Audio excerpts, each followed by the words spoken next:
साध संगत जी, आज की साखी सद्गुरु नानक देव जी महाराज जी के समय की है, जब सिद्धों ने सद्गुरु नानक जी से प्रश्न किया कि महाराज जी, उस कर्ता की साजी हुई सृष्टि में कौन? कोई 3 लोग कहता है, कोई 14 भवन कहता है। अब यह पर केवल आप ही बताएं कि यह सभी कितने हैं। तो चलिए बड़े ही प्रेम और प्यार के साथ आज का ये प्रसंग शुरू करते हैं। उनका ये प्रश्न सुनकर सद्गुरु ने उत्तर में ये फरमाया कि पाताला पाताल लख आगासा आगास। हे सिद्ध पुरुषों, पाताला पाताल भी लाखों ही हैं और आगास भी लाखों हैं। उड़क उड़क भाल थके वेद कहन एक बात। यहाँ पर सतगुरु जी फरमाते हैं, इन्हें ढूंढ ढूंढ कर थक गए हैं, भाव कि अंत ही नहीं पा सके। हिंदू और मुसलमान दोनों ही इनका अंत ढूंढते ढूंढते थक गए हैं, लेकिन इनका कोई अंत नहीं पा सका, क्योंकि वो बेअंत है और चारों वेद भी एक ही बात कहते हैं कि वो बेअंत है और उसकी रचना अथाह है, जिसका किसी ने अंत नहीं पाया। भाव वेद भी बेअंत बेअंत कह कर ही पुकारते हैं। जगत गुरु सतगुरु नानक देव जी महाराज जब इन पंक्तियों का आचरण करते हुए जब बगदाद पहुँचे और ठीक शहर के बाहर एक सरोवर के किनारे पर सद्गुरु ने डेरा लगाया। रात को सद्गुरु ने आराम किया और सुबह अमृत वेले उठकर स्नान किया और श्री जपजी साहब जी का उच्चारण शुरू कर दिया। तो साध संगत जी, दस्तगीर वीर का एक शागिर्द पानी भरने के लिए और विश्राम करने के लिए वहां पर पहुंचा। साध संगत जी, श्री गुरु नानक देव जी महाराज जी के मुख से जपजी साहब का पाठ सुनकर उसे बहुत शांति मिली। मंत्र मुग्ध होकर वो वहीं पर खड़ा पाठ सुनता रहा। यह देखकर सद्गुरु महाराज जी ने उसके आगे एक और तुक पढ़ी। गुरु जी के मुख से ऐसे वचन सुनकर उसके अंदर सुकून सा पैदा हो गया कि हमारे पीर जी 14 तबक बताते हैं, परंतु यह महापुरुष लाखों ही पाताल और आगास बता रहे हैं। और वो अपने मन में सोचने लगा कि अपने पीर जी को पूछ कर ही ये शंका दूर करेगा। तो साध संगत जी, कुछ समय सुनने के बाद पीर का वो मुरीद वापस पीर जी के पास आ गया। इतने में सद्गुरु जी ने जपजी साहब का पाठ समाप्त करके राग में कीर्तन करना शुरू कर दिया और कुछ समय सुनने के बाद पीर का वह मुरीद वापस पीर के पास आ गया और विनती कर कहने लगा कि हे पीर जी, बाहर सरोवर के ऊपर 3 फकीर बैठे हैं और वो अपने कलाम में लाखों ही पाताल और लाखों ही आकाश कह रहे हैं। दूसरा, वह हमारी नगरी में आकर राग गा रहे हैं, जबकि यहाँ पर ऐसा करने की मनाही है।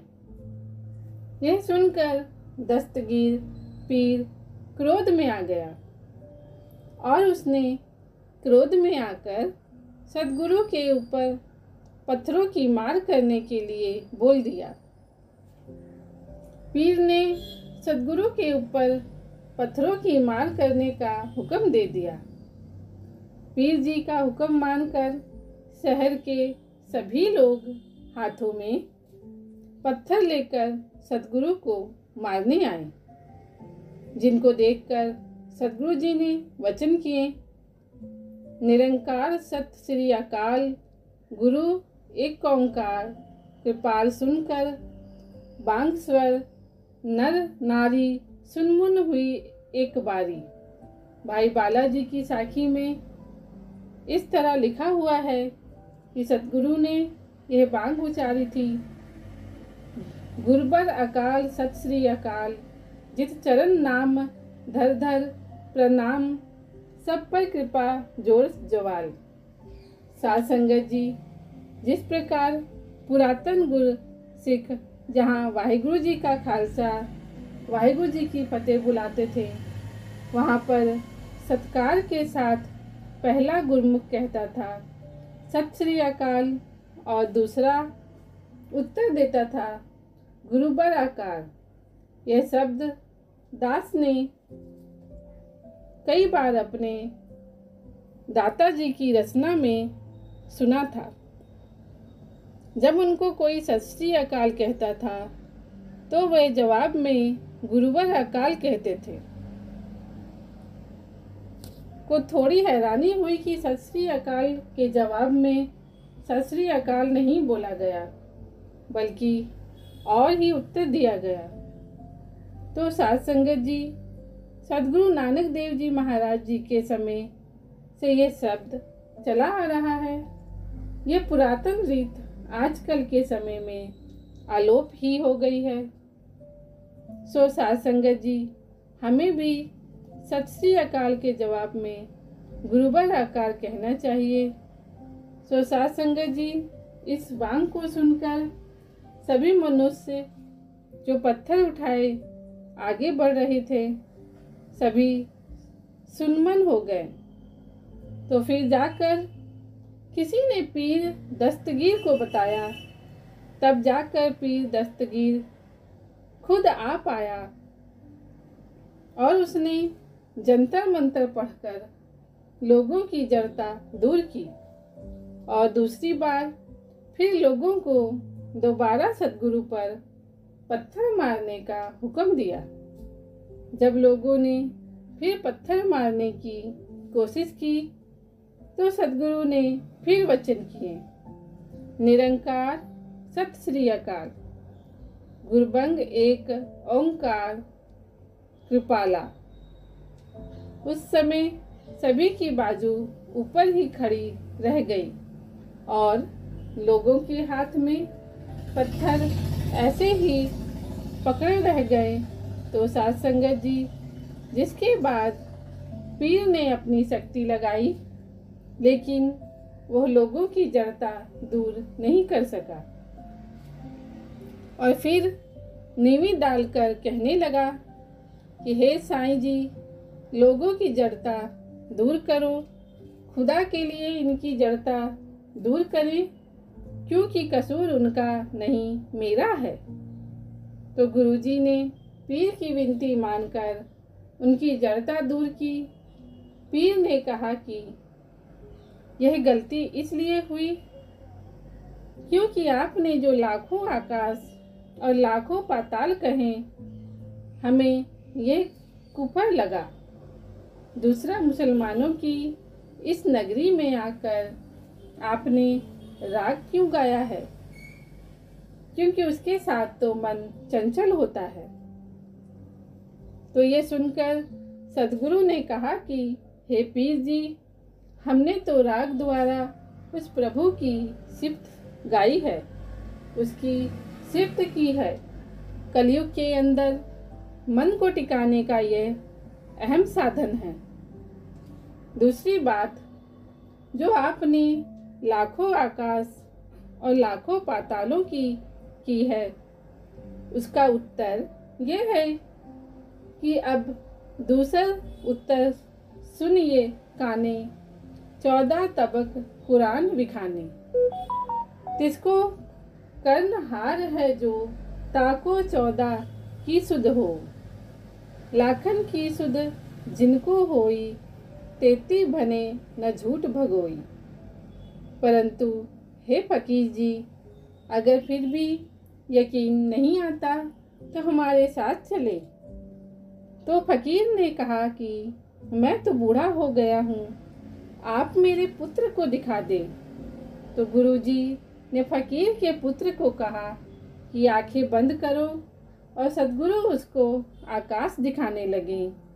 तो सद्गुरु ने उसे पहला, दूसरा, तीसरा और चौथा ऐसे अनगिनत आकाश उसके पुत्र को दिखाए। इस तरह फिरते फिरते कई साल बीत गए और उसे लाखों आकाश दिखाए, और फिर सतगुरु पाताल की तरफ चल पड़े। और फिर पीर का बेटा थक गया और वापस चलने के लिए गुरुजी से विनती करने लगा। तब गुरुजी एक पाताल में गए जहाँ पर संगत जुड़ी हुई थी। गुरुजी ने सबको दर्शन और उपदेश दिया और प्रसाद बांटा गया, और फकीर के बेटे को भी प्रसाद दिया गया। और उसके बाद सतगुरु ने उसे कहा कि आंखें बंद करो। तो जैसे ही उसने आंखें बंद की, उसे बगदाद पहुंचा दिया गया।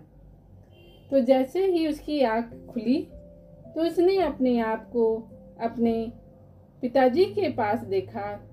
तो उस पीर के पूछने पर लाखों आकाश और पाताल को देखने की सारी घटना बताई और अपने पिता की तसल्ली करवाई। तो जब समय का पता किया तो ये सारा खेल आँख फिरने जितने समय में ही हो चुका था। इस तरह गुरुजी ने लाखों आकाश और लाखों पाताल पीर के बेटे को दिखाकर पिता और पुत्र की तसल्ली करवाई। भाई गुरदास जी इस तरह वर्णन करते हैं। फिर बाबा गया बगदाद नो, बाहर जाए किया अस्थाना। एक बाबा अकाल रूप, दूजा रबाबी मर्दाना। दित्ती वांग नवाज कर, सुन समाज होवा जहाना। सुन मुन नगरी पई देख, पीर भया निराना। वेखे ध्यान लगाए कर, एक फकीर बड़ा मस्ताना। पूछा फिर कहे दस्तगीर, कौन फकीर किसका घर आना। नानक कल विच आया रब, फकीर एको पहचाना। धरत आकाश चौहो दिस जाना। तो साध संगत जी, इस तरह श्री गुरु नानक देव जी महाराज जी ने सिद्धों के प्रश्नों का उत्तर दिया और उनकी तसल्ली करवाई। साध संगत जी, इसी के साथ हम आपको इजाज़त लेते हैं। आगे मिलेंगे एक नई साखी के साथ। अगर आपको ये साखी अच्छी लगी हो तो इसे और संगत के साथ शेयर ज़रूर करिएगा। और अगर इस साखी में कोई भूल चूक हुई हो तो मुझे दास समझकर माफ़ करिएगा। धन्यवाद।